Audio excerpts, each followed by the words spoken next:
დიახ, მეგობრებო. ეს არის კიდევ ერთი პოდკასტი ამ სამყაროში, ამ მოდროს. პერსაუბრობენ იმაზე, რომ საერთოდ აკლია თუ არა სამყაროს პოდკასტები და ზედმეტი ხო არ არის, მაგრამ სამყაროს აკლდა კიდევ ერთი მემარცხენე პოდკასტი, ხო? თორცემი რიგით საქართველოს ისტორიაში მე რამდენი პოდკასტია მეოთხე, მე ხოდა გუშინ ვითვლიდი. ეს არის პოდკასტი სოციალური დემოკრატიისთვის. ჩვენ ვართ მოძრაობა სოციალური დემოკრატიისთვის და დღეს ასეთი პირველი, ასე ვთქვათ, ეთერი გვაქვს. აი მე პირადად ძალიან ნერვიულობ, იმიტომ რომ რაღაც არ მაქვს გამოცდილება დიდად საყვანის, ამიტომ ძალიანაც ნუ დაგძრახავთ. მოძრაობა, როგორც იცით, შეიქმნა 17 თებერვალს, უკვე რამდენი თვე გამოდის, რაც ვარსებობთ. დღეს მოვახერხეთ, მოკლედ სამ სიდუხჭირის პირობებში. პოდკასტის ეთერში გასვლა, მიუხედავად იმისა, რომ მოძრაობა ქვიათ საკმაოდ ესე კარგად ვერ მოძრაობს, მოკლედ ამ ჩვენ გუსტალ სტუდიაში. ნელ-ნელა დავხვეწავთ იმედია ჩვენს ფორმატს, ხო, ხა დღეს რაღაც საკმაოდ თავისუფლად ყოველგვარი ქუდის, რაღაცა სხვადასხვა საბრანჯაო საშუალებების გარეშე პირდაპირ გავედით, მაგრამ ნუ იმედი გვაქვს, რომ რაღაცები ალბათ გადალაგდება მომავალში. ჩვენთან ერთად დღეს არიან ლუკა, ჩვენი მოძრაობის წევრი, კულტურის მკვლევარი და გიორგი ყოლბაია. ფოტო და ვიდეო ხელოვანი.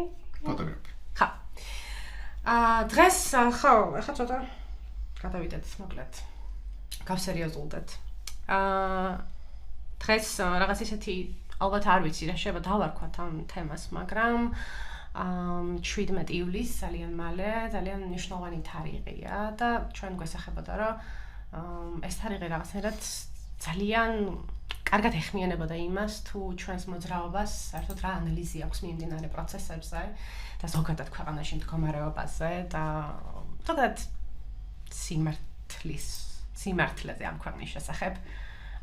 ეს ფენომენი, რაც აი 17 ივლისს ხდება, არის სწორედ ის, რისთვისაც შეიქმნა ალბათ ჩვენი მოძრაობა და მე ვგულისხმობ 17 ივლისს, სადაც ასე დაქსაქსულად იმედია, რომ აღარ ასე დაქსაქსულად, მაგრამ ქვეყნის გარშემო სხვადასხვა პროცესები მიმდინარეობს. რეპრესიული პროცესები რასაკვირველია და უმეტესობა აქედან არის სასამართლოები, ხო? მაგალითად 17 ივლისს არის ნიკუშა კაციას პროცესი თბილისში, ბალდას პროცესია, ბალდას აქტივისტების პროცესი არის სენაკში, ამავე დღეს არის ქუთაისში ჭიათურელი პოლიტპატიმრების პროცესი და კიდევ ერთი საინტერესო რამ, რომ სურებში არის ჰესის სკოპინგი. ეს არის რაღაც შეფასების ანგარიში რა. და რაღაცნაირად ეს მოვლენები ძალიან კარგი ილუსტრაციას ახდენს იმის თუ რა ხდება ქვეყანაში და როგორ აი სხვადასხვა ჯგუფებს როგორც სხვადასხვანაირად სხვადასხვა დროს შეხვდათ ეს რეპრესიები, ეს ჯგუფები ჯერჯერობით, ასე ვთქვათ, ესეთ გაერთიანებას ვერ ახერხებენ და აი ამას აქვს თავისი გარკვეული მიზეზები და ძალიან სპეციფიურია თითოეულის კონტექსტი. თუმცა ემსახურება ერთ მიზანს, ემსახურება, აი არ ვიცი, თქვენ რას ფიქრობთ ამაზე? გუშინ ჩვენ გიგაბექავთან საუბრობდით, რომ თითქოს სინამდვილეში რაღაც არის ბოლო ფაზა ამ ყველაფრის. ჩვენ გვეჩვენება, რომ ქართულ ოცნებას აი ეს რაღაცა დემოკრატიის მოგუდვა სწორედ აი ესეთი რესურსების ამოღებისთვის სჭირდება ქვეყნიდან რა, აი როგორც რაღაც დაახლოებით რაც ტრამპი აკეთებდა ხო, ცოტა ხნის წინ რო ევაჭრებოდა უკრაინას, რომ აი შენ მე რესურსები მომეცი და ეს მინერალები და მე ისევ შეგაიარაღებ, ან დაგიცავ, ან არ დაგიცავ რა და ჩემთვის ან ხილული არის აი ესეთი ტიპის შანტაჟი, რომ რაღაცა არის საბოლოო ჯამში თითქოს აი აქამდე მიდის, იმიტომ რომ ჩვენ ვიცით, რომ პრინციპში ქართული ოცნება და ბიძინა ივანიშვილი პირველ რიგში, ხო, რაღაცნაირად ღირებულებებისგან კარგად გამოჩნდა ეს, რომ ღირებულებებისგან დაცლილ უბრალო რაღაცა უბრალოდ ფულის კეთებაზე, ასე ვთქვათ, გადასული და ეს ფულის კეთება ძირითადად ფართო ინფრასტრუქტურული პროექტებით ხდება, ან რაღაცა მიწების ათვისებით, ან აი რაღაც ისეთი არა დაუშვათ გადასულიო როცა ამბობ ისე ჟღერს თითქოს მანამდე სხვა რაღაც საკეთებდა, მაგას აკეთებთ ერთად. ახლა უფრო აგრესიულად მინდოდა რა, მე თქვა, ხო და აი მოდი დავიწყოთ რაღაცნაირად იქნება ჯერ გიორგი შენ რადგან გასული იყავი რეგიონებში მოძრაობასთან ერთად და რაღაცა ერთგვარი ისე პატარა ტურივით გამოვიდა, ხო და იქნება ჩაგვაბარო პატაკი მოკლედ ასთან დაკავშირებით. ხო, 4 წავედით და შევეცადეთ რომ აი სადაც ახლა რაღაც პროცესი ძალიან აქტიურ ფაზაში არის, ეგ ადგილები მოგვენახულებინა და ხალხს გავსაუბრებოდით რა ხდება, რა მდგომარეობა არის, რა უჭირთ რა და მეტნაკლებად ყველგან ძალიან სპეციფიური არის რაღაც გამოწვევები, მაგრამ რაღაც გამაერთიანებელი ისინი მაინც აქვს რა. და ნუ ახლა მოვყვებ კონკრეტულ მაგალითებს და მიხვდებით რანაირად იკვრება ჯაჭვი რა. ნუ პირველი დღე ჩავედით ბალდაში. სადაც ხალხი უკვე რაღაც 626 დღე არის, რაც კარავში ღამეს ათებს რა და იცავს სამთავის კანიონს და მოკლედ რა მოხდა ბალდაში რა. იმის აქვია გარემოს დაცვის სააგენტო 2021 წელს იყო მე მგონი, ამ ბალდის კანიონს მისცა ბუნების ძეგლის სტატუსი რა. რაც გულისხმობს იმას, რომ თითქოს განსაკუთრებით უნდა დაეცვათ ეს ბალდის კანიონი, არანაირად ჩარევა არ შეიძლებოდა, იმიტომ რომ ძალიან მნიშვნელოვანი ადგილი არის ბიომრავალფეროვნების მხრივ და ასე ან ძალიან მნიშვნელოვანი ადგილი არის. საქართველოში ბევრია ესეთი. კი, ბევრი არის და ამის შედეგად ადგილობრივებსაც შეეზღუდათ გარკვეულწილად ამ ადგილის გამოყენების უფლება რა. მაგრამ რა ხდება მერე, ანუ გადის რაღაც წელიწადი თუ 2 წელიწადი, ამ სააგენტოს დირექტორი, ვინც იყო ვალერიან ჭედლიძე, ტოვებს პოსტს და ძალიან მალე ამ სააგენტოს ბალდის კანიონი გამოაქვს გასასხვისებლად აუქციონზე, ისე რომ ადგილობრივებს არც აყენებს საქმის კურსში და კომპანია, რომელიც ამას ყიდულობს, არის პარტნიორი მეგობარი არის ამ კაცის, რომელმაც იმას ქნავს სტატუსი მიანიჭა, ანუ თვითონ სანამ მუშაობდა სააგენტოში სტატუსი მიანიჭა ამ ბალდის კანიონს, მერე დაანება სამსახურს თავი და შემდეგ ინვესტორად მოგვევლინა ფაქტიურად რა. და ეგ არის პირველი შემთხვევა რა, ბევრი სხვა თუნდაც სამეგრელოს რეგიონში სხვა მსგავსი ბუნების ძეგლები მოხდა ესე აღმოჩნდა კერძო მფლობელობაში. თან საინტერესო ის არის რომ წინასწარვე ამ სააგენტომ ბალდის კანიონი გაასხვისა კონკრეტული მიზნით, ანუ აუქციონი გამოაცხადა, რომ იქ გაკეთებულიყო ზიპლაინია თუ რაღაც კონკრეტული ატრაქციონი, რომელიც ამ ტურისტებს მოიძრავს. ანუ წინასწარვე იცოდნენ რისთვის სხვისდებოდა ეს რა. რეალურად მარტო ერთმა კომპანიამ მიიღო მონაწილეობა ამ ტენდერში რა. ანუ პირდაპირ ამას მიიყიდეს, გაიმზადა და იყიდა რა. ხო და ხალხი არ ჩააყენეს საქმის კურსში, მიუხედავად იმისა, აი ხა სასამართლო პროცესზე ვიყავით, ჩვენ ჩავედით რა.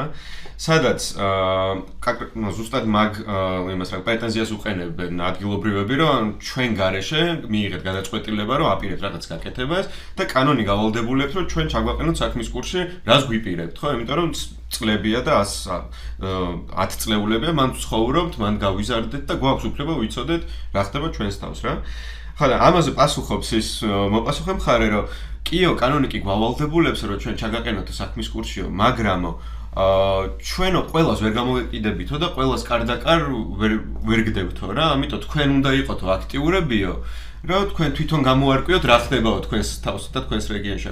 აბსურდი არის რა, ანუ რეალურად არც ერთ იმ ადამიანს, რომელიც იქ ცხოვრობს, არაფერი არ გაუგია და ქუჩიდან რაღაცნაირად მოიპოვეს. მე მართლაც მე მგონი ცოტა ეძახდა რომ მივედითო და ბოლო გადაგეტილი დაგვხვდაო. ინტერესთან მისასვლელია.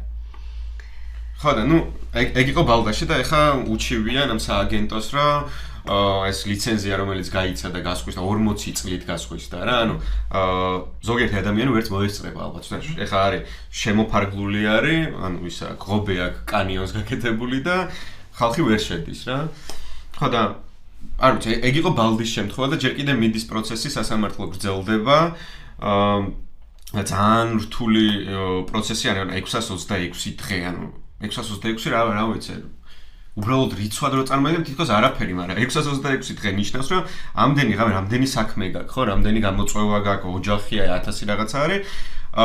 გიწევს, რომ იმ ადგილას იდგე და გაამაგრო შენი რაღაც მიწაწყარი თუ სოფელი რა.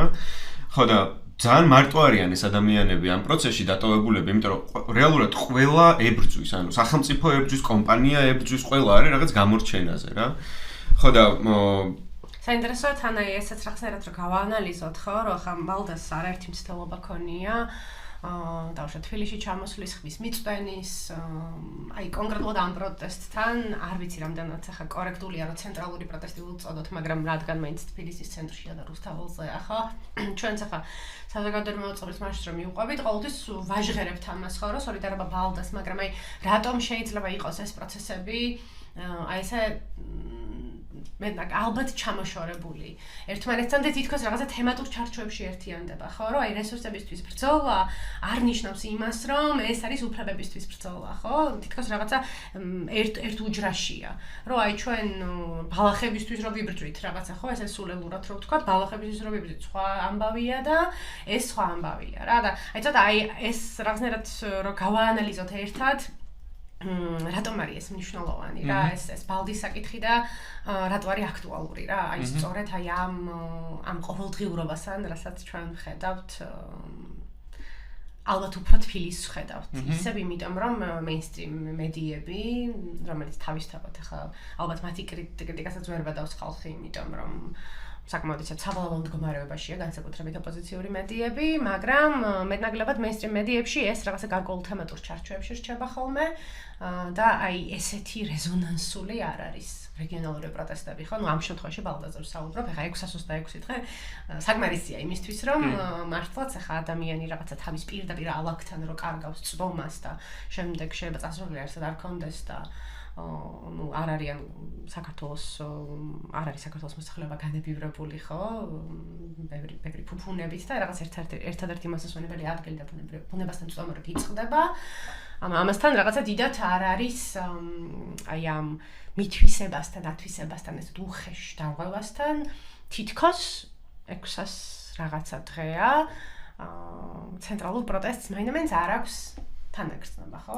ბალდაზე თუ არა ჭიათურაზე მაინც ვისაუბრეთ ხო? არა და ძალიან ბევრი ჩვენ ნახეთ დარბებები ხო? აი ბალდის შემთხვევაში ხო? კარავს დაეცა შეიარაღებული ადამიანი, ვინც დაიცვა თავისი ოჯახი, იმიტომ რომ ბავშვები იყვნენ ამ კარავში, ის ჩაჯდა ეს ხდებოდა ბევრად ადრე, სანამ აი ეს მთელი არჩევნების, ასე ვთქვათ, ექსტრავაგანზას დაატრიალებდა ოცნება, დაგვიტრიალებდა თავზე, მაგრამ ეს არ იყო რეზონანსული თემა რა და ეს ინფორმაციულ ერაში უბრალოდ რაღაც იმიტომ რომ სხვა რეგიონშია და მოშორებით არის არ ვიცი, ალბათ ვერ იქნება მიწაზე, ხო, რაღაც რომ აი ამას რაღაცა რო გავშალოთ რა.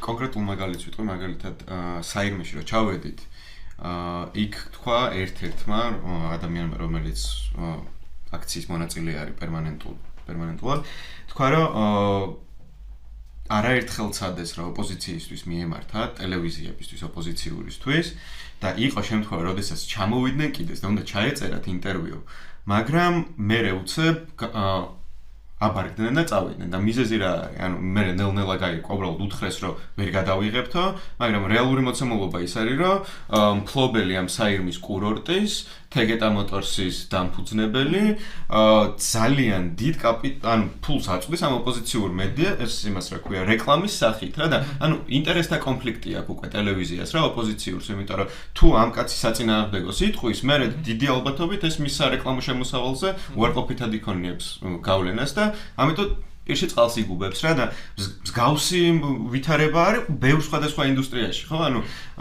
ისევ ეს რაღაც გარკვეული კაპიტალის მქონე და ბიზნესების მქონე ადამიანები არიან ამ ტელევიზიებთან დაკავშირებულები და ყველას რაღაც ინტერესი აქვს და რაღაც სელექციურად იღებს ხმას და არ იღებს ხმას RMG Gold-ი მაგალითად რომელმაც ფაქტიურად დაასამარა ბოლნისის აქტივიზმი ჩვენ გახსოვს მსახიობელა შეჭრემიანი რომ შიმშილობდა და ამბობდა რომ RMG Gold-ი არის რუსული კომპანია რომელიც ავიწროვებს ადამიანებს და ეს ადამიანები მათ ძალიან ბევრს აქვს სურვილი რომ იმონაწილეონ დაუშვათ აქციებში, ამოიღონ ხმა, მაგრამ ძალიან შევიწროებულები არიან და ამიტომ არჩევენ რომ ნუ დაშინებითა და შანტაჟის მეთოდით და ჩვენ გვახსოვს არჩევნების დროსაც ხო RMG Gold-ი როგორ ავიწროვდა თავის თანამშრომლებს რა და ეს RMG Gold-ი ერთ-ერთ ოპოზიციურ ტელევიზიას აფინანსებს და ალბათ აი არ იქნება რაღაცა საკმარისი ჰაიპი სწორედ ამის გამო ამ თემებზე ხო მით უმეტეს ამ ინფორმაციულ ერაში როცა შენ სკროლავ რაც უფრო ხშირად შეგხვდება მით უფრო გამახსოვრდება და გარდა ამისა პრობლემას ვერ ხედავენ იმაში რომ გასხვისდეს პრივატიზება აი ესე რომ 50-60 წლით არ უნდა გაიჯარდეს მაინც და მაინც რაღაცა კანიონი ან რამე და პირდაპირ ვიღაცა გაუგებარი ინვესტორის ხელში გადავიდეს ეს დიდ ხო სიმდიდრე ეროვნული ეგრო არ არის ერთადერთი გზა განვითარების და რომ აქამდე ვნახეთ რომ ეს არანაირი გზა არ არის განვითარების ანუ მაგას არც ეს მე მაკითხვის ნიშანი ხო მაგიტომაც არის კიდე მე რომ თქვა ვიღაცა კერძოებული ჟურნალისტი აი ესე HR-ზე გაჯახებს სენტენციას, რომ არა, მე მგონია, რომ დიდი ჰესები უნდა აშენდეს, ისე რომ არც დაუთვლია, არავის არ დაუთვლია თან. და უბრალოდ იმიტომ რომ ეს რაღაცა დოგმა აქვს ჩაშენებული twin-ში, ხო, ანუ შეიძლება კონკრეტულად ხო არ ერგობა, მაგრამ ახლა ეს დებატი თუ არ ამოწიე, რა თქმა უნდა, ამას ვერ ხო, და შესაბამისად აი არ ვიცი იმ დღეს საუბრობდით კიდევ ჭიათურაზეც, ხო? ჭიათურაზეც ალბათ გთხოვ, რომ მოგვიყვე, იმიტომ რომ ჩვენც ვიყავით 1-2 დღის წინ და რაღაცნაირად ერთად გავიხსენოთ რაღაცა ნიუანსები, ხო? მაგრამ ნუ ჩვენ გვახსოვს რამხელა, აი ცოტა თანაგრძნობით ვაჭრობას გავდა, როცა ჩვენ დავდიოდით სხვადასხვა მედიებში და საუბრობდით საზმაოსთან. მაგალითად ჭიათურლებზე და აი ეს ერთობა, რომელსაც ასე ეძებს ნებისმიერი აქტივისტი დღეს და გვჭირდება ერთობა და ამ ერთობაში უმეტესად იგულისხმება ხოლმე მდგომი სხეულები, ხო, ქუჩაში მდგომი სხეულები. და აი ამ ერთობის რაღაცაერად მუსირების პარალელურად ჩვენ ხედავდით, რომ აი რაღაცა გარკვეული აი შენ თუ ეხა ეს მოგწონს, შენ თუ ამას მიეცი ხმა და მე შენ გვერდზე არ დაგიდგები, ხო? არა და ძალიან ელემენტალურია, როგორ შეიძლება ადამიანს არ კონდეს იმისი დრო და ენერგია, რომ იმონაწილეოს პოლიტიკურ პროცესში. ახლა დღეს მაგალითად არიელნი კაცადამ დააგდო ლაივი. სადაც აჩვენებს ულუფას, მაღაროელის ულუფას და მე მახსოვს ჩვენი ძველი ბრძოლებიდან, ხო? რაც მაღაროებს შეეხება საწყის წლებში ოცნების მოსვლის. რომ აი ეს ულუფაც კი რაღაცნაირად ბრძოლით არის მოპოვებული და ნუ ეს იყო აი რაღაცა ერთი ძალიან პატარა პური, ძალიან ცოტა ტიპურა 2 თევზი და ეს არის 8 საათის ულუფა. და ანუ ეს მენიუ არ გულისხმობს იმას, ანუ იმ პირველ რაღაც საჭიროებას, რაც არის ის პროდუქტი, რომ გაიწმინდოს ხელი საბინძურებისაგან, რაც მაღაროში ხდება.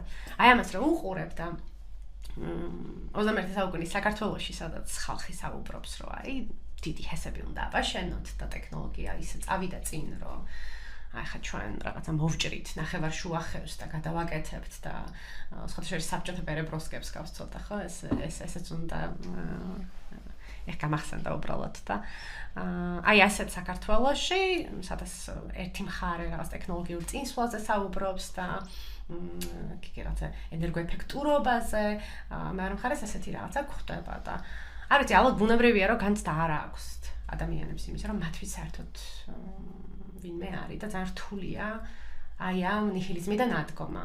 და როცა ამაზე საუბრობ, ეს ძალიან ხშირად ლიბერალურ დისკურსებში კონკრეტულად პირად პასუხისმგებლობაზე დადის რა.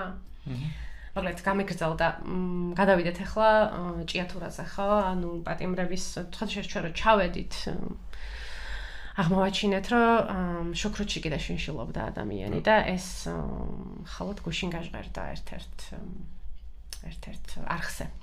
და ჩვენც კი არ ვიცოდით პრინციპში ადამიანები, რომლებიც მემარცხენეებს ვეძახით ჩვენ თავებს და პრეტენზია გვაქვს, რომ პულსი გვიჭირავს ამ პროცესებზე, ხო? ნუ რეალურად ჩვენი ყველაზე დიდი გამოწვევა ხო ეგ არის, რომ ერთმანეთში რომ მსჯელობთ ხო რაღაცებს, ხო? მაინც რაღაც წრეში იკეტება ეს საუბარი, იმიტომ რომ არ გვაქვს მექანიზმები ფართო საზოგადოებასთან ხმის მიწვდენის, ხო? ანუ ორი გზა არის. ერთი არის ტელევიზია, ყველაზე უფრო ისეთი, რა ქვია, მუშა და ანუ შეიძლება ყველაზე არა და მეორე ძალიან მუშა არის ეს სოციალური ქსელები, ხო? ერთი პირდაპირ ფინანსდება ან სამთავრობო ჯგუფებისგან, ან ბიზნესმენებისგან, რომელსაც რაღაც კონკრეტული ინტერესები აქვთ, ხოლო მეორე პირდაპირ ფული განსაზღვრავს იმას, თუ რამდენ ადამიანთან მივა შენი ინფორმაცია, ხო? და ვნახეთ, რომ აი რამდენიმე თვის წინ დაიდო ინფორმაცია, რომ 10 ყველაზე მეტად დამხარჯველი საქართველოში პეიჯი იყო სამთავრობო 10-დან 9 იყო თუ რაღაცა და საუბარი არის 10 მილიონ ლარზე და დოლარზე უბრალოდ. და ყველაზე დიდი გამოწვევა არის როგორ უნდა გაარღვიო ეს ინფორმაციული ვაკუუმი, იმიტომ რომ გახვალ ხო შენს ვიწრო წრეს რომ გასცდები რეალურად იმ ადამიანს, წარმოდგენა არა აქ იმ ყველაფერზე რაც ხდება, ეგ კი არა. შენ რომ მარშით დადიხარ რუსთაველზე ყოველდღე, ხო? ან საზმაოდან გამოუყვებდა რუსთაველამდე რომ მიხვალ 2 კილომეტრის რადიუსში საერთოდ არ იგრძნობა რომ რაღაც ხდება და ის ადამიანი რომ ტელევიზორს ჩართავს, იქ საერთოდ არ ჟღერდება რომ ვიღაცამ ჩაიარა და ტელეფონს რომ გახსნი TikTok-ი იქნება თუ Facebook-ი იქნება, რა ინფორმაცია რაც ხვდება არც ერთი იმაზე არ საუბრობს, იმიტომ რომ ძალიან რთული არის ამ ველში შეჭრა რა, ძალიან დიდ კაპიტალს საჭიროებს, რაც ესე დათითოკაცებულ საზოგადოებას არ აქვს რა. ამიტომ რაღაც რო ჩავდიოდით ამ კერებზეც, ხო, სულ იმაზე ვლაპარაკობდით, რომ თვითონ იჩენდნენ ამ ინიციატივას და ჩვენი ინტერესიც რაღაც მიზანიც ეგ იყო, რომ აი ნახოთ რა გვაქვს საერთო რეალურად თბილის, ბალდას, ჭიათურას ამ ყველა სხვადასხვა კერას, რომელსაც რაღაც უჭირს აშკარად, იმიტომ რომ თვეები აიფიცებიან და ქუჩაში არიან, რაღაც უჭირთ და აი რამდენად არის ეს საერთო რა და რეალურად იქაც ვინც დაგვხვდა, ყველა იმას ამბობს, რომ ყველა იმის ცდაში იყო, რომ აი გთხოვდნენ, რომ იქნებ დაგვეხმაროთ, რომ დავუკავშირდეთ იმ სულორელებს, გავიცნოთ რა ხდება მათი საჭიროება რა არის, იმიტომ რომ ამ ბრძოლებში რაღაც გამოცდილებები გროვდება, ხო, აი ნამოხვანი, რომელიც უკვე რამდენიმე წელი გავიდა. ძალიან გრძელი და ძალიან რთული გზა გაიარა ამ ხალხმა და ძალიან ბევრი ცოდნაც დაიგროვეს რა. ანუ ბალდის კანიონი რო ავიღოთ, ბალდის მცველებმა ძალიან ისეთი რა ქვია პრობლემური კორუფციული ქსელი გაშიფრეს, ხო? ხო და ძალიან მნიშვნელოვანი არის ეს შეკავშირების მომენტი, რომ რაღაცნაირად შევძლოთ ამ დიდ ძალასთან დაპირისპირება, იმიტომ რომ ესენი შეიძლება ძალიან ბევრი არ არიან, მაგრამ ძალიან კარგად არიან შეკავშირებულები და ძალიან დიდი კაპიტალი უმაგრებს ზურგს და ჩვენ თუ უფრო ჭკვიანურად და უფრო ეფექტურად, უფრო ემპათიურად არ მიუდექით ამას და რაღაც ქსელების გაბმა არ დავიწყეთ და არ გავაცნობიერეთ, რომ რეალურად ერთი მეტოქე ყავს და ერთი ძალა გვებძვის, ძალიან გაგვიჭირდება და არაფერი არ გამოგაი ჭიათურის მაგალითიც, ხო? რა ხდება, ანუ ერთი კომპანია არის, ჭიათურაში აღმოჩნდი პირველად დაახლოებით 6 წლის წინ ვიყავი, მე მგონი თუ 7 წლის წინ, როგორც ფოტოგრაფი ჩავედი, მუშაობდი რაღაც პროექტზე, მოვიარე მთელი რეგიონი, სოფლებში ვიარე, უკვე გარე კარიერული წესით მოპოვებაც დაწყებული იყო და რაღაც სოფლები შემხვდა, სადაც 15-20 მეტრის ღრმულები იყო პირდაპირ ჭიშკრის წინ ამოთხრილი და დატოვებული. ანუ ლოგიკა ის არის, რომ უცებ ამოიღებენ ამ მადას, რაც ზედაპირზე არის და გადადიან შემდეგზე და თხრიან და იქ მოიპოვებენ და რეალურად ძალიან ბევრად უფრო იაფი უჯდებათ, ვიდრე მაღაროდან ეს ამოტანა რა. ხო და რა მოცემულობა გვაქვს, ხო? ანუ რო ჩავედი შოკი იყო ძალიან სერიოზული, როცა შევდივარ ქალაქში და ერთი კაცი გვის ქუჩას და აცვია ჯორჯან მარგანეცის ეს რა ქვია გადასადნაკით კაცს რასაც ეძახიან რა. ანუ მოსაცმელი და ხვდები რომ თლიანად ეს ქალაქი არის ჯორჯიან მარგანეცი, ხვდები, იმიტომ რომ ერთადერთი ფულის მაგენერირებელი არის ეს საწარმო. დანარჩენი სხვა ნებისმიერი მაღაზია იქნება თუ რა იქნება, ყველაფერი დამოკიდებულია მარგანეცისგან ნაწარმოები ფულით. ხო და უსამსახუროდ ტოვებენ, იმიტომ რომ უნდათ რომ მაქსიმალურად შეამცირონ ამ ხალხის შემოსავალი და მაქსიმალურად გაზარდონ მოგება რა. ლუკა ალაპარაკეთო ხა. მართლა ძალიან გავიჭერით. ხო და მე რაღაც ესეთი კითხვა გამიჩნდა, რომ აი როცა ჩვენ ვლაპარაკობთ ერთობაზე რა, ანუ ერთი არის ბარი ხوار ან ჭიათურაზე ვთქვით, ბალდაზე ვთქვით, სად იყავით კიდე? კიდევ ვიყავით საირმეში ვიყავით. ტყის ამბავზე? კი, საირმეში ცოტა სხვა სპეციფიკა არის, მან ჯერჯერობით ყოველ შემთხვევაში ჰეს არავინ არ დგას იმ დინარეზე, მაგრამ პრობლემა არის, რომ ერთი კონკრეტული ბიზნესმენი არის კოხოზე, თეგეტას დაფუძნებელი რო ვახსენეთ, რომელსაც რეალურად ოკუპირებული აქვს მთელი რეგიონი რა, ანუ დავა აქვს ძალიან ბევრ ადგილობრივ მოსახლესთან და ყველასთან სხვადასხვა მიზეზით დავობს რა. ყველაზე ესეთი რა ქვია რთული პროცესი რაც იყო სისხლის სამართლის საქმით ედავებიან 3 ადამიანს და რა ხდება, ანუ 2021 წელს ახალი კანონი მიიღეს, რის შედეგადაც ადამიანებმა რაღაც წლების მანძილზე რომ ამუშავებდნენ ეგ მიწები დაიმტკიცეს.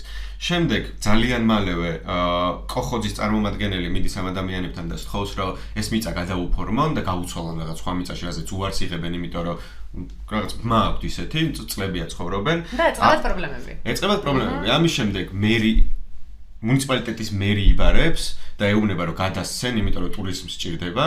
ამის შემდეგაც რომ უარს იღებენ, მერე უკვე პროკურატურა იბარებს და ედავება 7-დან 9 წელს და მიზეზს ეუბნება რომ თქვენ როცა გადაიფორმეთ ეს მიწები, მაშინ იმ მერიის თანამშრომლებმა ეს არასწორად გააკეთეს და თქვენ ბოროტად გამოიყენეთ ეს შეცდომა რა.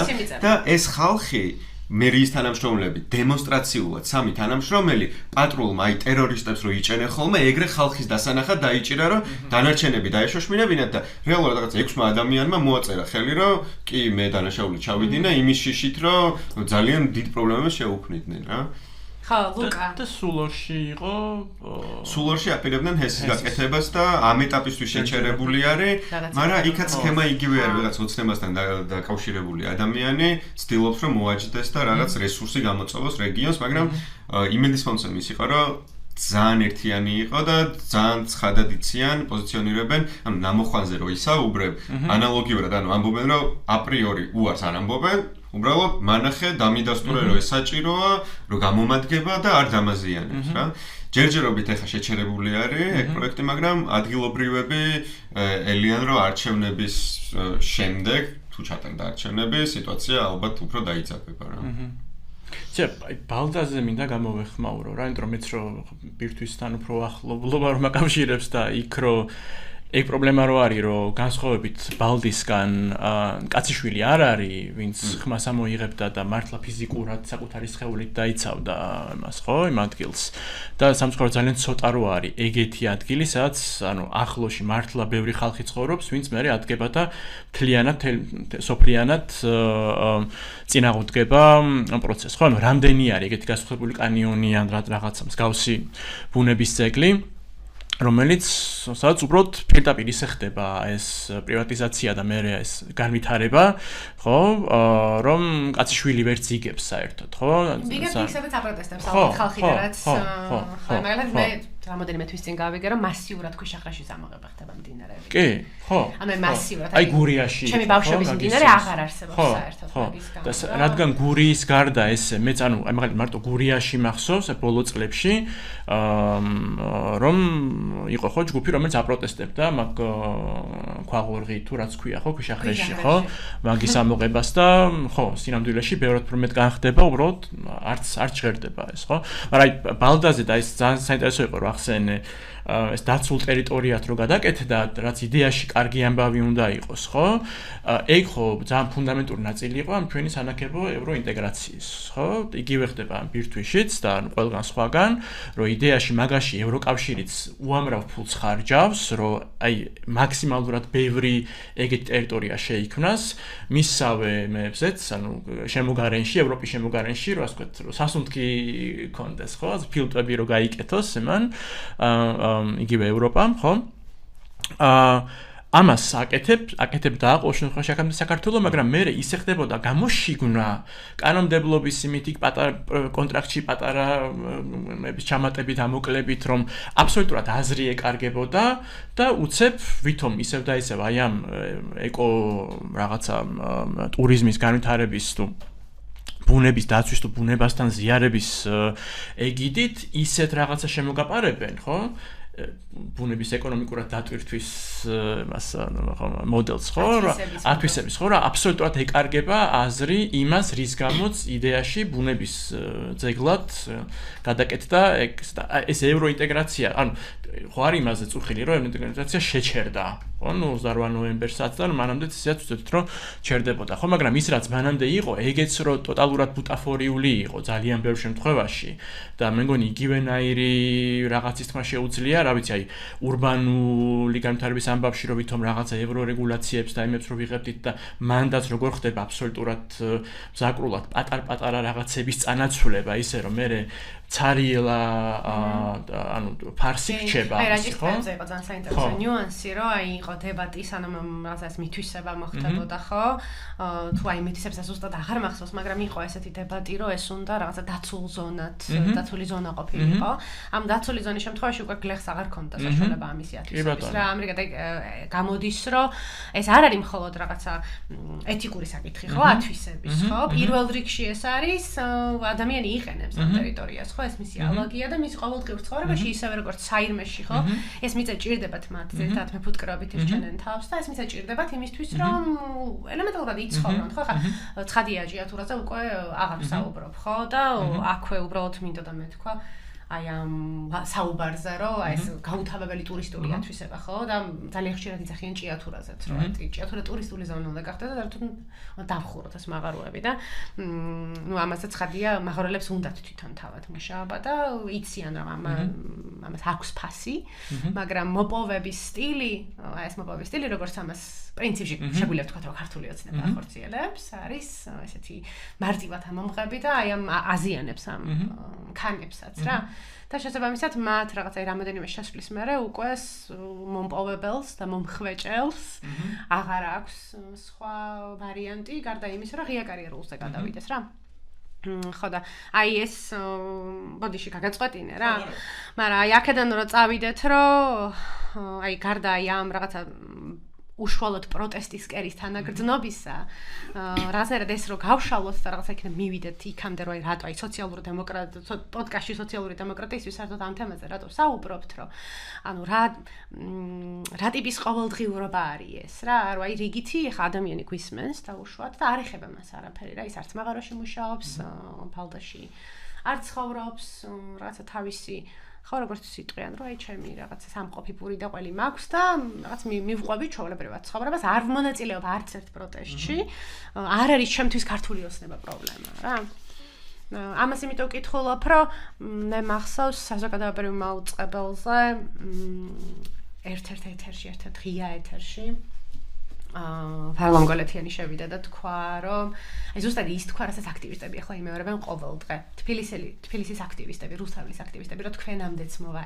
ეს და ზუსტად ისეთი რაღაცა თქვა რომ ჩვენ ესე იგი ხუდონის აშენების დროს ხუდონი იყო მე მგონი როცა დარბება მოხდა ქალები ათრიესო თუ არსები ან შუახევიან ხუდონი და ამაზე ვერავინ ვერ გაიგო და ჩვენ ვიცოდით რომ ეს ჩვენამდეც აუცილებლად მოვიდა და ნამოხვანის ბევრჯერ მოხდა დარბევა და რაღაცა თავდასხმა და სუსები და ჩადება და რაღაცეების და ალკოჰოლის და მსგავსი მომენტები და ნუ ძალიან ბევრი ესეთი ჩანერგილი სპეცოპერაცია ბევრია ესეთი ბალდის თავდასხმის შემთხვევა ხო ეს ყველაფერი მოხდა მანამდე სანამ ჩვენ ნათლად დავინახავდით ცენტრში მცხოვრები ადამიანები რომ ჩვენ გვდევნის ქართული ოცნება ხო პირველ რიგში ის არ გაუფრთხილდა იმ მოსახლეობას თითქოს რომელზეც მუშაობდა ხო რომელიც თითქოს ჩვენი წარმოდგენით კონსერვატორი უნდა იყოს ხო აი მოდი აი ცოტა ეს რომ გავშალოთ ბევრ რაღაცას შევეხე ერთდროულად არა ეგ არის მთავარი საკითხი ხო რომ ანუ ის მართლა რაც ჩვენ გონია რომ აი ახლა ბოლო წლებში გაპრობლემდა უბრალოდ ხო და თქვა იგივე აი როგორც ევროინტეგრაციაზე რო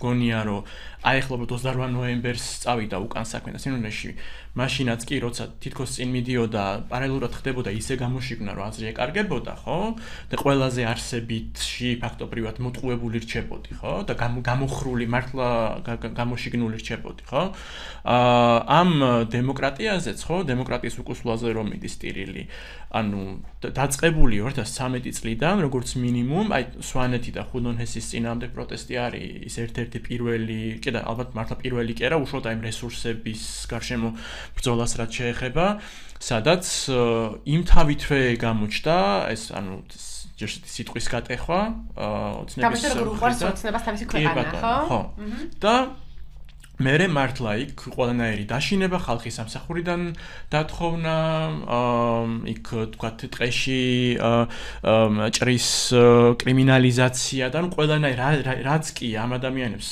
საერთო საბადებელი ქონდათ ყველგან რაღაცა ამ არხის გადაკეტვა რომ გაეჩუმებინათ ესენი ხო იქ თქვათ ლამის ტერორისტების ძახილი ხაძეფიცის გარშემო რაღაცა ხო დემონიზება ამისი როგორც რაღაცა აჯანყების და ასე შემდეგ ხო ანტიკონსტიტუციური ქმედების და ასე შემდეგ ანუ იმ თავითვე უბრალოდ ნუ ბოლომდე ვერ წავიდა ოცნება მაშინვე იმ ტიპის ვაბანგზე როგორც დღეს ვხედავთ რომ საერთოდ აღარაფერი რო აღარ აინტერესებს ხო ამიტომ მაინც სადღაც გაჩერდა ხო მაგრამ ხუდონი იქნება ეს თუ თქვა სვანეთში რაც ხდებოდა სხვა იქაც ოქროზეც იყო ხო ერთგან ანუ სხვა ჰესებზე პანკიში ნათია თურნავას გამინისტრების მეორე დღესვე რომ სპეცრაზმით რო შევარდნენ და იქ უბრალოდ იმხელა ფიზიკური წინააღმდეგობა დახვდათ რომ ნუ კანდახევა მოუწიათ ხო და ძალიან ბევრგან სხვაგან და ნუ ნამახვანი იყო უბრალოდ მე ისაც ყველაზე მასშტაბური გახდა და მართლა გაცდა უშუალოდ აი ადგილობრივთა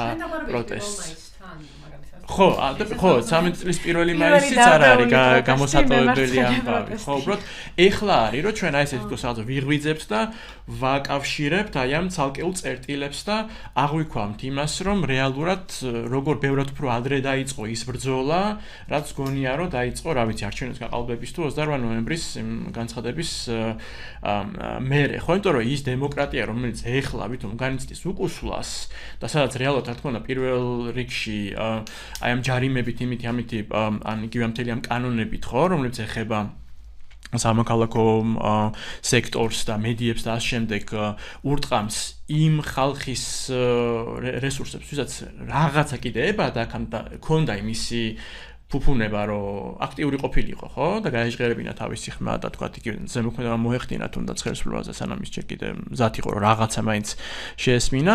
უმეტესობისთვის მოსახლეობის არა მარტო რეგიონებში, როგორც გეოგრაფიულ პერიფერიაში, არამედ თბილისშიც, ვინც არ არის თლათ ესე დალხენილ მდგომარეობაში, იმათვის აი ეს რაღაცა ძალიან შეზღუდული სახის ფორმალური დემოკრატიაც კი არ არსებობდა, ხო? თავდადავნებოდ სამუშაო ადგილებზე რო საერთოდ მართლა ავტორიტარიზმი იყო, ანუ არც მიშას დროიდანვე, ანუ ოცნებას არც მოულაღებია, ასე თქვა, ხო? ეგ ჭანჭიკები ხო და ამიტომ ხო, ანუ ჩვენ თვითონ გვიწევს ახლა იმაზე დაფიქრება რეალურად როგორ აი ჩვენ დღეს საბრძოლოსაც გავდივართ, როგორ მაგისი ნაწილი და მაგისი მედროშეები, მაგისი ავანგარდი იყო სვანეთში, რასაც შვრებოდნენ, ხო? ბანკიში, ან რა ვიცი, შუქრუთი, კაზრეთი, ან რაც არის, ხო? ეს უამრავი კერა, რომელიც ანუ შეიძლება ვერ ჩამოთვალოთ ბოლომდე, ხო? ხო, ანუ ეგ ხო, ანუ ეს თუ არ გავაფართოვეთ რეალურად რა, ეგ მისი შეგნება, გაგება რას ნიშნავს ეს დემოკრატია ხო? ანუ იმასაც ვერ მიხვდებით მართლა დღესრისთვის ვიბრძვით. და მე მგონი ეგეც ცენტრშივე მართლა მოხდა უკვე აი მაგის გამო არის, რომ ხდება მეტი ემპათიის გამომუშავება აი ამ სხვა უფრო შორს მდებარე პროტესტებისადმი, რომ ხო, ანუ ყველა მიხვდა, რომ ეს უბრალოდ მართლა ევროინტეგრაციის შეჩერების ამბავიც არ არის და რაღაცა მართლა თანაცხოვრების შესაძლებლობაზე არის ხა ბრძოლა, ხო? ის რომ საერთოდ შეგვეძლოს ის რომ ამ ქვეყანაში დაგვედგომებოდეს, ხო? აქტიურსაც და არააქტიურსაც. ხო, გუშინ წინდელმა იმ სკანდალმა ჟურნალისტს და ასე რომ ანუ ძალიან ბევრ ეგრეთ წოდებულ კოდშიც შეაღწია, ხა ვიცი ეგ რომ ანუ იმდენად ესეთი დაცული არავინ არ არის. დაცული არავინ არ არის, ანუ ეგ უცებ ძალიან ბრუტალურად გამოჩნდა მაგალითად რა და ვიღა ყველას ალბათ სხვადასხვანაირი ფორმით მიუკაკუნებს მართლა რა ეს ამბავი. ხო, და ანუ აი მან ხო ანუ რეალურად იგივე ხა ნამახვანზეც რაც მოხდა რა, ახლა რომ წამოიწია ესე სრულიად გამრუდებულად. და სხვადასხვა არის სამა რომ წამოიწია და ჩვენ რაღაცა რეაქციები ქონიათ ამაზე. ცოტა ესეთი რაღაცების გაჟღერდა რომ აი ხალხო რა დროს ახლა ნამახვანია, ეს არის შემოგდებული თემა. და მოდი ახლა ამაზე არ კონცენტრირდეთ, იმიტომ რომ რეჟიმი გვაქვს დასამხობი რა. ანუ აი რა რეაქცია გაქეხა მე მაგალითად ძალიან ესეთი ვიყავი ჩაბმული ამ პროტესტში და რაღაცა დააკლო ჩემს პროტესტთან მიკუთვნებულობას ანუ აი ამ თემის ესე ზედაპირულობას ხო ამ ახალწინებამ ნამდვილად რაღაცა დააკლო რა აი რას იტყოდი ამაზე და აი რატო უნდა გვაღელვებდეს რა ხო ანუ აქ ძალიან კარგად ჩანს რომ ალბათ დაიძირება ნახევარი საქართველო ხო მაგრამ აი ეს ტენდენცია რა აი მოდი აი ამ ტენდენციაზე რესურსების ამაღლების და რეგიონალური კერების ტენდენციაზე რა. ეხლა რაც ილაპარაკეთ, ხო, გიორგი მრახსენა რა, ეს თეგეტას ამბავი მაგალითად, რაც ძალიან შენდობლივი არის, ხო? ანუ აშკარა არის ის, რომ ეს არსებული ოპოზიციური სპექტრი თავის მედიებიანა, უბრალოდ ეხლა თუ რამის იბრძვის არის ის, რომ ნუ იგივე სისტემა შენარჩუნდეს, ოღონდ უბიძინოთ. ხო, ანუ ძალიან კაფიო არის, ეგ და მაგიტო არის, რომ აი კონკრეტულად სისტემა რომ დავაზუსტოთ რა სისტემაზეა საუბარი. აი ეს მკვლეფავი სისტემა რესურსების მაქსიმალური ათვისების სრულიად ეკონომიკურად მემარჯვენე სისტემას გულისხმობს. რომელიც ანუ არანაირ დემოკრატიულ ჩართულობას არ თვალისწინებს გარდა რაღაცა ფორმალურად ჩატარებული სკოპინგისა, სადაც ასევე მაქსიმალურად ცდილობენ რომ ის ხალხი არ მივიდეს, ვინც დაინტერესებულია და კრიტიკულადაა განწყობილი და ასე შემდეგ და მე თქვათ უბრალოდ როგორც ნამახვანის ხელშეკრულების ხელშეკრულების მითი მოხდა, რომ ანუ პოლიტიკურ ფორს მაჟორად გაფორმდა იმხელა პროტესტი, ხო? ანუ არაფერი სხვა, ესე იგი, შენი ამხელა პროტესტი არ არის გარდა პოლიტიკური ფორს მაჟორისა და უბრალოდ მე კომუნიკაციის ნაკლებობის ამბავს მიეწერება, ხო? თორე ის რომ საერთოდ ეგეთი ხელშეკრულების დადებამდე არც უნდა მიდიოდეს საქმე არათუ იმ ჯარიმამდე რომელიც გაწერილი არის, ხო? მაგ ხელშეკრულებაში. მაგაზე არც კი ისმება საერთოდ საკითხი, ხო? და აი სოციალურ დემოკრატიას რო გულისხმობთ, ხო? მართლა ის ხო არ არის, რომ რაღაც უბრალოდ სოციალური თემები შემოვაგოროთ და მაგითი გავამდიდროთ ეს პროტესტი, არამედ როცა სულ ლაპარაკობ იმაზე, რომ აი პირველი რესპუბლიკის კონსტიტუცია და პირველი რესპუბლიკის მოდელი და რაღაცა ემათ ანუ სანიმუშო ემათ რო გვაქვს ხო ანუ სანიმუშო ჩვენი წინაპრების მიდატოვებულ რაღაცა ძალიან სამაგალითო ნიმუშად გვაქვს აღებული ხო ანუ სოციალური დემოკრატია ნიშნავდა სწორედ იმას რომ იმდენად ფართო იქნებოდა სახალხო თვითმმართველობა რომ კი არსებობდა პარლამენტიც რაღაცა სამინისტროებიც ანუ ეს წარმომადგენლობითი სტრუქტურები სადაც გადასცემ რაღაცა ძალაუფლებას ვიღაცა მართლა ჩინოვნიკი დავარქვათ ხო ხო ინსტიტუციები არსებობდა ხო მაგრამ იმდენად ბევრი რჩება ამ ძალაუფლებისა ადგილზე და ხალხისავე დონეზე, რომ აი ნამახვანის ამბავი არც კი დაიძვრებოდა ალბათ, იმიტომ რომ იმთავითვე საზოგადოებას საზოგადოებაში ადამიანები ერთმანეთს დაიკითხებოდნენ, რა არის განვითარების მოდელი, რაც ჩვენ გვინდა, რა არის საჭიროება, რაც ზოგადად ქვეყანას უდგას, თუ ვინმეს გაწირვას ვაპირებთ ხეობის და იქ მაცხოვრებლების, ანუ ეს იქნებოდა რაღაცა მიღირს თუ არა, იმათ უღირს თუ არა და ეს იქნებოდა ძალიან ანუ ზნეობრივად დატვირთული ღია დემოკრატიული საჯარო მსჯელობის პროცესად, შეიძლება დაგთანხმდეს მართლა ის ადგილობრივი რომ გაწიროს თავისი ის რაღაცა კარმიდამო, ხო? თუ მართლა დაარწმუნე, რომ ეს მართლა ხო კარგია ქვეყნისთვის, ხო? ანუ ეგ იქნებოდა, ხო? მაქედან დაიწყებოდა რაღაცა ისეთი ჯანსაღი დემოკრატიული დისკუსიის და საერთოდ დაგეგმვის პროცესი, რომელიც არც მიიყვანდა იქამდე საქმეს, რომ მე უბრალოდ არ უნდა მართლა იმ სკოპინგზე შეუვარდე ვიღაცას, ან დაგარბიონ და შემდეგ გადაკეტო და პიკეტირება მოახდინო და მე ესე ძალი დასაჯაროვო ეს გასაიდუმლოებული დოკუმენტები და მე ანუ მართლა ჯარიმამდე მივიდეს ისეთამდე საქმე, რომ ნახევარ ქვეყანა შეიქმნეს და მე იქით ბრალდებოდეს კიდე შენ რომ რატო გაასაჯაროვებდი და რატო არ გვაცხოვრე ტყილშიო ხო რატო არ გვაცალე რომ ბოლომდე მივყოლოდით ამ რაღაცა სრულიად კაბალურ ემას ხო ანუ უბსკულში ჩამჭეხავ ხელშეკრულებასო და ანუ სოციალური დემოკრატია არის ეგ რომ ხალხი თვითონვე წყვეტს იმას რა ტიპის ეკონომიკური მოწყობა და როგორც წესი ხალხი არ გადაწყვეტს თავის ინტერესების საწინააღმდეგო ემას ხო ანუ მოდელის სასარგებლოდ არ მიიღებს გაწყვეტილებას და პლუს ხო პოლიტიკურად იმთავითვე და ანუ ეს ეკონომიკური მოდელი მოსახურება იმას რომ ის თვითონვე იყოს ანუ მოქალაქე იყოს იმდენად აღჭურვილი ხო ყველანაირი ტიპის ანუ სოციალური ნიადაგი ქონდეს ხო ანუ ეკონომიკური ნიადაგი ქონდეს იმას რომ დრო ქონდეს ელემენტარულად პოლიტიკაში ჩაერთოს და აი ეს მართლა ფართო თანამონაწილეობაში მიიღოს ხო ანუ წვრილი ქონდეს დრო ფუფუნება ენერგია ყველაფერი ხო და ზეწოლა ვერ ხორციელდებოდეს და ვერ შანტაჟდებოდეს ხო რაღაც იმით რომ სოციალურს მოუხსნიან ან ასე შემდეგ ხო და მეორე მხრივ პოლიტიკური სტრუქტურა იყოს ისე მოწყობილი, რომ ანუ მართლა უბრალოდ ვიღაცა სადღაც სამინისტროდან კი არ გეგმავდეს აი ამ რა განვითარების მოდელი გვინდა და შემთხვევით არის კარგი, ხო?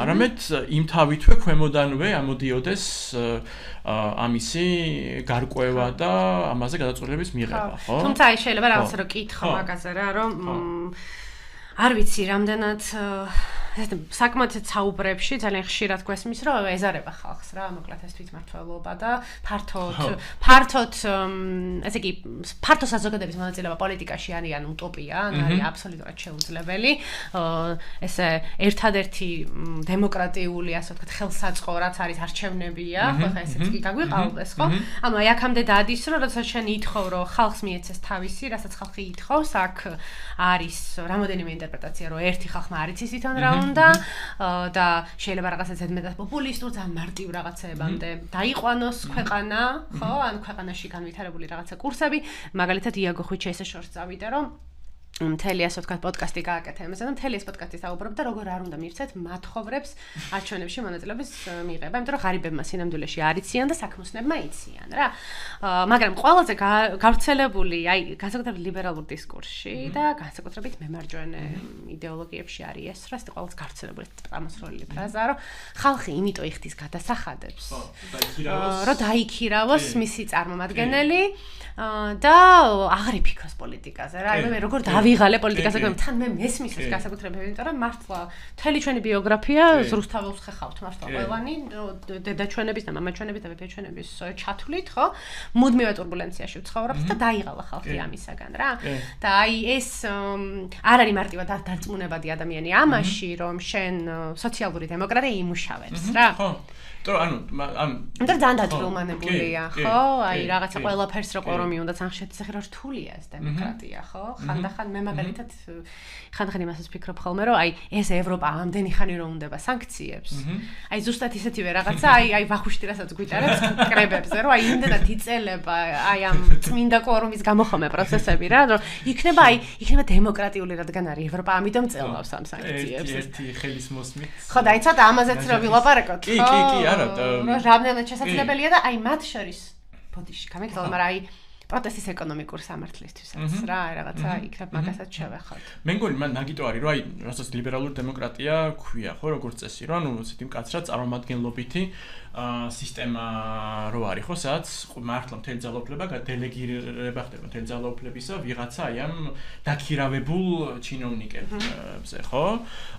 ეგეც და მეორეს მხრივ აი ეს რაღაცა ძალიან ისეთი ავტორიტარული ხედვა იმისი, რომ ერთი კაი რკინის ხელი გვინდა და მოაგვარებს ყველაფერს, ხო? ანუ ძალიან ერთმანეთთან დაძმობილებული პოზიციები არის და ორივე ერთნაირად მტრობს. დიპლომატი შპარგალკებს. რა. აი დასწრე მაშინ და მე ანუ ორივე ძალიან დაძმობილებული პოზიცია არის იმ მხრივ, რომ ორივეს ერთნაირად სძულს აი ეს რაღაცა ხალხის აქტიურობა, ხო? და კი ბატონო, ანუ ყოველთვის არის ისტორიაში მომენტები, როცა ხალხი უფრო აქტიურია, ნაკლებად აქტიურია და რაღაცა პოლიტიკურად დუღარე მომენტებში ბევრად მეტი ადამიანი, ბევრად უფრო ინტენსიურად არის ხოლმე ჩართული და ეგ მერე რაღაცა მიილევა ხოლმე, მაგრამ მარტო მაგაზეც არ არის რა, მარტო რაღაცა ბიოლოგიურ გადაღლაზე ან აღგზნებაზე არ არის რა, ანუ თუ შექმენი შენ წყობრი სისტემა, აი ვახუშტის როგორიც უნდა რა ეს რაღაცა მექანიზმი შეიქმნას, ხო? ან მან ეგრე მართლა ხალხს რო არ უნდოდეს ან ეზარებოდეს თელი აი ეს რა ჩამოთვალეთ ახლა პროტესტები 2013 წლიდან როცა მეტნაკლებად ნაციონალების დროინდელი აი სრული რეპრესიული ის რა დახუთულის რომ მოიხსნა და რომ ამოხეთქა ხო ძალიან ბევრგან გაფიცვებმა ხო ძალიან ბევრნაირმა პოლიტიკურმა აქტივობამ ხო ინსტიტუციურმა თუ არაინსტიტუციურმა და დესტრუქციულმა თუ ემანსიპატორულმა თუ რა ვიცი ყველანაირმა ხო რომ არ კონდეს ხალხს მოთხოვნილება იმისი რომ იყოს თანამონაწილე და თანაშემოქმედი თავისივე ბედის ხო ადგილზე თუ ეროვნულ დონეზე მაშინ არიარსებებდა ეს თელი კასკადი 2013 წლიდანვე მოყოლებული ყველა რეგიონში თუ თბილისში აი ამ ძალიან ბევრი ძალიან მძაფრი ისა ხო ანუ პროტესტისა ხო სხვადასხვა საკითხების გარშემო ხო და მთელი ამბავი არის ის რომ იმიტომ მიდიოდა მასეთმამდე მასეთ ცოტა ხანახან აგრესიულ თუ არაინსტიტუციურ ფორმებამდე ეს პროტესტები ხო რომ თქვათ იგივე ის კოპინგი გინდა თუ რაღაცა რომ აღმოჩნდა რომ ცარიელა ბუტაფორია იყო რასაც გთავაზობდა ერთადერთი ინსტიტუციური მექანიზმად თქვათ იგივე სვანეთშიც ადგება ეს ადამიანი და თავის ადაც მიმართავს და დაიფიცებს ხაზზე ხო იმიტომ რომ არაფერი სხვა გზა აღარ რჩება ხო ანუ სხვადასხვა ისიც უნდა ვახსენოთ რომ ძალიან ხშირად ესეთი რაღაცები აი ცენტრსა და რეგიონებს შორის იკეტება ხოლმე კულტურულ ომებში რა და ეს კულტურული ომები ერთგვარ რაღაცა კონფლიქტს ჩობს ხოლმე ვიღაცას არ მოწონს ხაზზე დაფიცება ხო რაღაცა მსგავსი მეებზე მე გადის ხოლმე და ნუ ეგეც არასწორია ხო ბატონ ეხა მე მგონი აქაც ხდება ხალხი რომ იმდენად ინსტიტუციურად საერთოდ ყველანაირი ჩარჩო იკეტება იმისთვის რომ მართლა მართლა რაღაცა დემოკრატიულად გადაწყდეს ის პრობლემა, რაც ამ ქვეყანას უდგას, ხო? ანუ შენ თვითონვე აღარ გრჩება, მაშინ სახში წახვიდე, ხო? ანუ მართლა არანაირი ის აღარ გრჩება, ხო? ანუ ბერკეტი. ამიტომ, ხო, ანუ აღმოჩნდა უბრალოდ, რომ შეიძლება ბევრად უფრო კრეატიული იყო ეს ვითომ ეგრეთ წოდებული ბნელი ხალხი რეგიონებში, იმიტომ რომ აი ეს ამხელა არსენალი ქონდა, ხო? ადათობრივი თუ სხვა ხო, რაღაცნაირად გაეჟღერებინა ფორმა მიეცა თავისი პროტესტისთვის, რაღაც პოლიტიკური ფორმა მიეცა, ისეთი, რომელიც არ ჯდება უბრალოდ აი ამ ძალიან ფარატინა, ძალიან გამოშიგნულ აი ამ დემოკრატიულ ინსტიტუციურ ჩარჩოს, ხო? ნებებზე მორალურ, ასე ვთქვათ, კი, აქტივიზმი ძალიან ესეთ ბოლო წლებში და მე მახსოვს რომ მემარცხენეებიც ალბათ მეტი გაბედულება უნდა გამოეჩინათ და უფრო უნდა ჩართულიყვნენ პროცესებში, იმიტომ რომ ეს რაღაცა იყო ხოლმე ხანდახან ამის სურვილი, ხო, რომ დიდ პროტესტებში. მაგრამ ნუ რაღაც გარკვეულ ნიჰილიზმსაც ჰქონდა ადგილი და მეორეს მხრივ აი ეს სრულიად დაცლილი აი ამ სოციალური პრობლემებისაგან, რასაც ჩვენ ხედავთ, რომ მოსახლეობის უმეტესობაში, ხო? აი რაღაცა კვლევა დაიდო ერთ-ერთი პირველი კვლევა, სადაც ითქვა, რომ აი ნუ სიღარიბე არის ერთ-ერთი მომატებული ფასები. ჯერ იყო მომატებული ფასები და შემდეგ იყო პოლიტიკური კრიზისი, ხო? რაღაც ერთ-ერთ ასე ვთქვათ კვლევაშიც და ჩვენ ძალიან გვაკლდა პროტესტში სოციალური ნარატივები რა და თითქოს ერთ უზარმაზარ სინამდვილის რაღაც უზარმაზარ ნაწილს უგულებელყოფ რა და სოციალური იმ მხრივ რო ცხადია, ახლა საერთოდ რა ვიცი, ყველაფერი ერთმანეთზე გადაბმული და რესურსების ათვისება მათ შორის პირველ რიგში მოქმედებს შენ ყოველდღიურობაზე, შენ პოლიტიკურ თანამონაწილეობაზე და აი ეს რაღაცა დაგსაქსულობაც აი ამ პროცესების სხვადასხვა კერების ერთმანეთის მიმართ ალბათ უყურადღებოც იყო რა. შეგვიძლია თქვათ თუ არა, რომ აი გარკვეულწილად აი ეხლა დღეს აი ეს ვერ ხედვა ამ ქართული ოცნების რეპრესიების გარკვეულწილად ნიჰილიზმის შედეგია, რომელიც სიღარიბემ გამოიწვია, უყურადღებამ გამოიწვია. იმან რომ გარკვეულწილად მაშინ როცა შეიძლება ამ ხალხს თავისი ბრძოლები ქონდა წინა წლებში ყურადღება არ მიქცევიათ და ამიტომ ანუ რო ეუბნებიან რომ ეხლა დემოკრატია უკუსვლას განიცდის, ხო და ეს რუსთაველზე წდება. ანუ ის გეუბნება რომ როდის იყო ეგ დემოკრატია, რომ უკუსვლა განეცადა, ხო? და ანუ მაგიტო არის რომ ჩვენ თვითონვე გვიწევს რა რომ გავიფართოვოთ ჰორიზონტი და მართლა ვნახოთ როგორ ის რაღაცა ფარატიანი დემოკრატიაც რომელიც გონია რომ ხა დასაცავი არის არც კი არსებობდა საერთოდ უმრავლესობისთვის მართლა კიდე გეოგრაფიულად რეგიონებში თუ ადამიანისთვის ვინც ცოტა ხო ნაკლები ხო რესურსებში უჭირდათ უფრო ხო მე მყავს ძალიან ბევრი მეგობარი რომელიც და ერთ-ერთი არის სოციალურად დაუცველი და მითხარ რომ ჩემთვის არაფერი არ იცვლება ხო პიროვნებები ცვალებადობით ჩემთვის არაფერი არ იცვლება, იმიტომ რომ მე მაგალითად სააკაშვილის დროსაც სწორად ესე ვიყავი და უბრალოდ ქვავისფერი იცვლება და მე შიგნით ვიხარშები და აი რატომ უნდა გავიდე პროტესტზე? რაში მაინტერესებს? ეგ მაგას თქვათ ვიღაცა ის ლიბერალი დავარქვათ, ხო? ვინც თვითონ ხა ბიზნეს ებრძვის, ხო? აი შენი მეგობრის მაგ ხედვას აიღებს როგორც რაღაცა ბუნებრივ მოცემულობას, რომ აი აჰა ვამბობდით, ხო, ეგეთი არის, ხო, და პასიური, ხო. და ამიტომ აბსოლუტურად ხელისფანს პრინციპით ხო. აქვე ისიც უნდა ითქვას, რომ ოცნების სხვადასხვა სატელიტების ერთ-ერთი მთავარი პროპაგანდული ხაზი არის ეს, რომ ცენტრი არასოდეს არ მივა რეგიონებთან, იმიტომ რომ მათ ეს არ ანაღლებს და აი ახლა ჩვენ კი ვიცით რომ კლასობრივი კონფლიქტი არსებობს ქვეყანაში, ხო, მაგის მეტი რა ვიცით, ხო, მაგრამ აი ეს პედალირება გაუთავებლად ხდება იმაზე, რომ თქვენ ეს ჯგუფები ერთმანეთს ვერ შეხვდებით რა და თქვენ არ გაღელვებთ ერთმანეთის პრობლემები და აი მოდით ისევ იქნება ქართულმა ოცნებამ რაღაცნაირად გიშველოთ, ხო, ეს არაერთი მაგალითი ვიხილეთ ჩვენ ამის. გუშინ წინ იყო ჩვენი მეგობარი სანდრა აროშვილი ამბობდა იმას, რომ ანუ იმიტომ აი ეს აგენტების ამბავიც, იმიტომ დატრიალდა ესე, ხო, ეს აგენტების დევნა და ამაზე აგება მთელი რაღაცა ის ხო, ანუ წარმოსახვის და კუდიანების ნადირობის. რომ იმდენად რწმენა არის დაკარგული იმისა, რომ ჩვეულებრივი ადამიანები შეიძლება პოლიტიზირდნენ და გადავიდნენ მოქმედებაზე და მართლა ყველაფერი გადაბარებული არ იყოს ვიღაცა დაქირავებულ ჩინოვნიკზე, რომ იმთავითვე თითქოს რაწამს, აი მაკასულაძე ვარდანგოლეთიანი ვიღაცა ის ხალხი, ვინც აი ნამოხვანში გამოიჩინა თავი ან სვანეთში რომ გადმოდიან ხო ანუ წინახაზზე ეს იმთავითვე უკვე ეჭვს იწვევს, რომ აქ რაღაცა ამის უკან რაღაცა იმალება, ხო? ეს არ არის თვითონ იმის შედეგი, რომ მათ უბრალოდ გადაწყვიტეს, რომ ბევრად უფრო აქტიურები იყვნენ და აიღონ სადავეები ხელში, ხო? და ფუნდამენტურად დაუსვან საერთოდ კითხვა აი ამ თელ არსებულ პოლიტიკურ და ეკონომიკურ წესრიგს, ხო? რომ სადღაც სკოპინგის დრო რომ მოვა, მანდაც რომ გადამახტები, მერე უკვე მშენებლობა რა იწყება, მაგ ეტაპზე არ უნდა მეკითხებოდეს მე ვინმე რაღაცას, ხო? არამედ იმ თავითვე საერთოდ, ხო რა, ანუ ძირეულ დონეზევე უნდა მევწყვეტდე ჩემს თანამოქალაქეებთან ერთად იმას გვინდა თუ არა, გინდა ნამახვანი და გინდა საერთოდ რაღაცა ენერგო პოლიტიკა ამიმართულებით თუ და რამდენიც ვიხდი ელექტროენერგიაში, ხო? ქართულობას სიზარმაცეზე ვიტყვი კონკრეტულ მაგალითს რა, ანუ ხო სდებენ ბრალს, რომ არ აინტერესებს საკმარისად, რომ აქტიურები იყვნენ და რაღაც არასაკმარისად პროგრესულები არიან, ეს არის ჩემი საყვარელი, რომ მათ არ უნდა გადააბარო. ხო, ცოტნაც არა. ეს ხო ვაკუუმიდან არ ხდება, არა? შეიძლება მართლა ინტერესი დაკარგული ქონდეს ადამიანს, იმიტომ რომ მთელი თავის გამოცდილებიდან გამომდინარე ხდება, რომ არანაირი ეფექტურის უნარიანობა არ აქვს. რაც არ უნდა თქვას, რაც არ უნდა გამოვიდეს, გაიფიცოს, გააპროტესტოს, არავინ არ უსმენს რა. ეხლა საირმეში მაგალითად რა, რასაც აპროტესტებს ეს ხალხი ყველაზე მეტად. ანუ ამ იმან რა ქვია ბიზნესმენმა ააშენა ეს კურორტი და მანამდე ამ კურორტში საირმეში ძალიან ბევრი ადამიანი ისვენება, ძალიან დიდი ისეთი მრავალათასიანი დამსვენებლის ყოლი კურორტი იყო.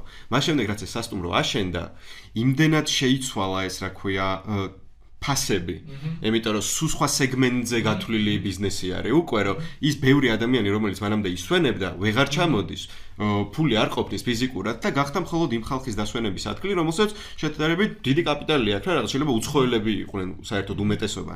და ამ ადამიანებს მაგალითად უკვე აღარ ყოფნით არც ეკონომიკური რესურსი და არც უფლებას აძლევენ საიმისოს, რომ მათაც შეძლონ ამით რაღაც ხეირის ნახვა, ხვდები? ანუ მთლიანად ამ ადამიანმა ოკუპირება მოახდინა ამ რეგიონის და ახლა რასაც შვება არის თითქოს სამუშაო ადგილებს ქმნის და ამ ადამიანებს მაშინ როცა მთელი ბიზნესი და მეურნეობა რაღაცა ქონდათ იძულებს ხდის რომ დაიწყონ მასთან ხელფასზე მუშაობა და თან ამის მადლიერები უნდა იყვნენ ხვდები და ეგ ხდება ტოტალურად მთელ ქვეყანაში ყველა სექტორში ყველა ინდუსტრიაში ანუ რაღაც ერთეული ბიზნესმენები ესაკუთრებიან ადამიანების და სახელმწიფოს ქონებას და წოვენ ყველაფერს რა და ანუ ეს ლოგიკა არის რომელსაც ხარს უჭერს პოზიციაც, ოპოზიციაც, იმიტომ რომ არ ვიცი კონკრეტული ბიზნესმენები, ეხა კი ოპოზიციაში არიან, მაგრამ მთავრობაში თუ მოვლენ რეალურად ამ ლოგიკის ცვლილება არ უნდა, ხვდები? ანუ ეს მათ ინტერესში არის, რომ არც ერთმა ადამიანმა ხმა არ ამოიღოს, არ ქონდეს აგენტობა, შეკავშირება ვერ შეძლოს, იმიტომ რომ მესამე დღეს ეს ადამიანები საკუთარ ძალას რო დაინახავენ, ერთმანეთს რომ ანუ არ მოსულა ესე, აღარ მოგცემ და არ ჩაგადგმევინებ აქ ეს, არ დაგატბორინებ ჩემს მიწას. კი და ინტერესდებიან მხოლოდ დავუშვათ რაღაცა პროტესტის კონტექსტში. ამ ხალხის რაღაცა გარკვეული პრობლემებით რა. ანუ რეალურ რაღაცა გარკვეულ ცვლილებას ის რომ აი მათ ყოველდღიურობაში აისახოს რა, აი რაღაც ადამიანი რომ დაიცალოს ნიჰილიზმისგან, რომ ჯეროდეს რომ მივა კლინიკაში ნორმალურად იმკურნალებს, საერთოდ რომ მას აქვს ფასი და აი რაღაცა ალტერნატიული და ჩრდილოვანი შემოსავლების გზები არ ეძიოს ან რაღაცა გარკვეულ იდეოლოგიებზე არ იყოს ჩამოკიდებული, ხო? აი რაღაცა სულიერი საკვები ქონდეს განვითარების, ასე ვთქვათ, პერსპექტივა ესახებოდეს, ხო? აი ამას რაღაცნაირად არასოდეს არ სთავაზობენ, მხოლოდ არჩევნების შედეგებს. ანუ ეგ ხო ძალიან კლასიკური ფრაზა არის, რომ არჩევნების წინ ვახსენდებით. ანუ რასაც მიდიან, რაღაცას ითხოვენ, შეუსრულებენ არჩევნების წინ და მე აღარავის აღარ ახსოვს ეს ადამიანი. აი ახლა რომ ესეთი კითხვა დავსვათ ცოტა თამამი, რომ აი გასაგებია ეს ყველაფერი, მაგრამ აი ახლა რა ვქნათ და სოციალური დემოკრატია ახლა აი არ აშენდა, კი იყო პირველი რესპუბლიკა სოციალური დემოკრატია. ზოგადად ეგ სისტემა და ამაზე სამწუხაროდ ასევე არავინ არ საუბრობს, მაგრამ აი ახლა რას ვაკეთებთ რა, აი რა უნდა გაკეთდეს, საერთოდ აი ეს მთელი, ნუ მე ვიტყოდი, რომ ჩვენ უნდა დავინტერესდეთ ამ საკითხებით, იმიტომ რომ ჩვენი ბაბუების და ბებიების ეზოები რომ გვაქვს სოფლებში და სასუნთქი ჰაერი და ასე შემდეგ, აი ესენი არავის აღარ დაგვრჩება.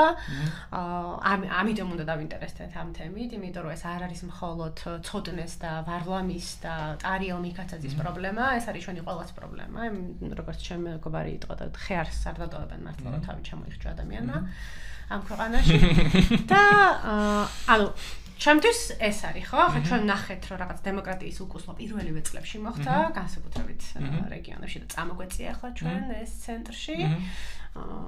და აი ეხლა რომ ვისაუბროთ საერთოდ რა აზრი აქვს ამ ლაპარაკს რა შეიძლება მოვატრიალოთ რომ აი ისე 17 ივლისთან მინდა რომ მივიდე აი რა შეიძლება იყოს მოწოდება და გეგმა და ამაზე ვისაუბრეთ რეალურად ანუ ეხლა ეს წასვლაც ხო წასვლა რეგიონების სიარული არის იმის მცდელობა რომ შევკავშირდეთ ანუ ეს საუბრები ადამიანთანთან რომ ჩადიხარ და ელაპარაკები ეს გაცვლა საკუთარი გამოცდილებების რეალურად ამ სიახლოვეს აჩენს ამ ადამიანებს შორის, რომელსაც გეოგრაფიულად რაღაც დისტანცია აშორებს, ხო?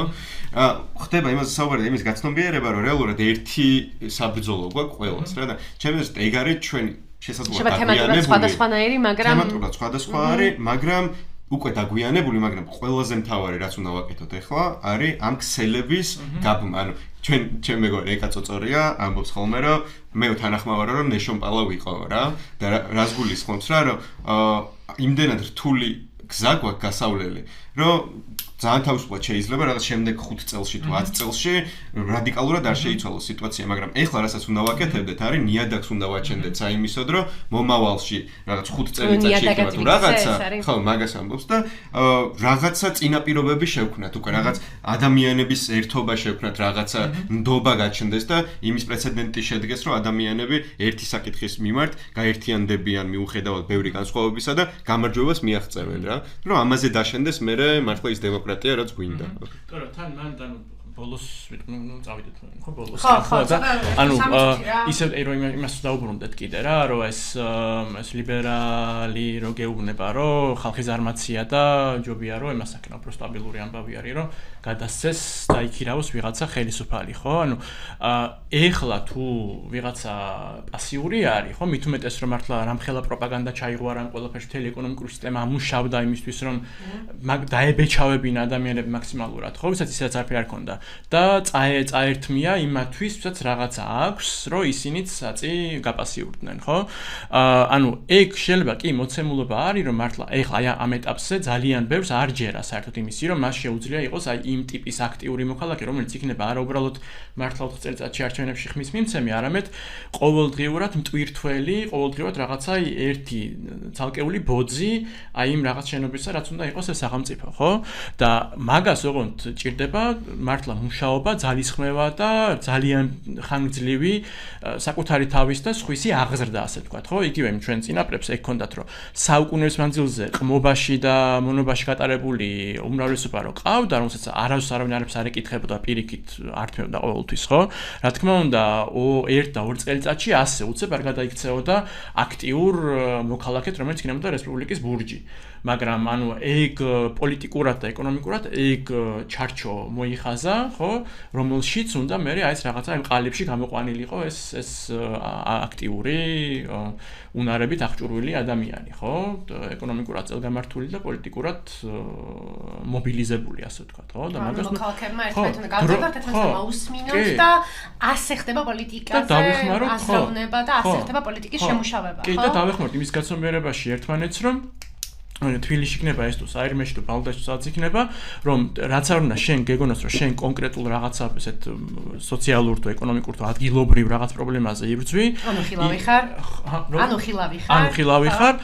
შენ რაც გადაგიწყვეტს ამ პრობლემას, არის ის, რომ უბრალოდ შენ გააცნობიერო, რომ მარტო უბრალოდ კონკრეტულად ამ პრობლემის გადაჭრა კი არ არის, ასე ვთქვათ, გამოსავალი. არამედ ის, რომ საერთოდ შენ როგორც პოლიტიკური სუბიექტი სხვა პოზიციაში იყო, ხო? შენ იმ თავითვე მეტი გეთქმოდეს და იმ თავით სხვანაირად იყო შეკრული საზოგადოებრივი ერთობა, ხო, მოქალაქეობა სხვა რაღაცას ნიშნავდეს და არა მართლა რაღაცა 4 წელიწადში არჩევნებზე მისვლას ასევე აზრი ეკარგება ამას. რა ერთობა ნიშნავდეს არა მაინდა-მაინც რაღაცა პოლიტიკურ ან ერთნაირ გემოვნებას ან ღია საჯარო დისკუსიას, პოლემიკას, ხო, თანხმობას, არამედ ეს ერთობა ნიშნავდეს ერთად ფიქრს და ერთმანეთის მოკვლევას, ხო? კი, უთანხმოება არის ჯანსაღი ნაწილი ის დემოკრატიული პროცესის, ხო? და ამისი უბრალოდ ორგანიზება და ხო, მოგწევა რაღაცა მწყობი. მოკლედ, მეგობრებო, უნდა დავამთავროთ. მე მგონი შედგა რაღაცნაირად, არ ვიცი.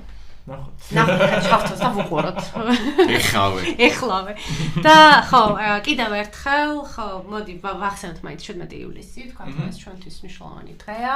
მოძრაობა სოციალური დემოკრატიისთვის იქნება სხვადასხვა ლოკაციებზე, იქნება სენაკში, ბალდელების პროცესზე, იქნება ჭიათურაში, ქუთაისში, ჭიათურების პროცესზე, იქნება თბილისში, ნიკუშა კაციას პროტესტზე. და აი სკოპინგზე არ ვიცი, მე წავალ. ხო, მაგრამ მოკლედ ხო, და რა ვიცი, ვაშენოთ ერთობა და სოლიდარობა და შემდეგ პოდკასტამდე მოკლედ. მადლობა.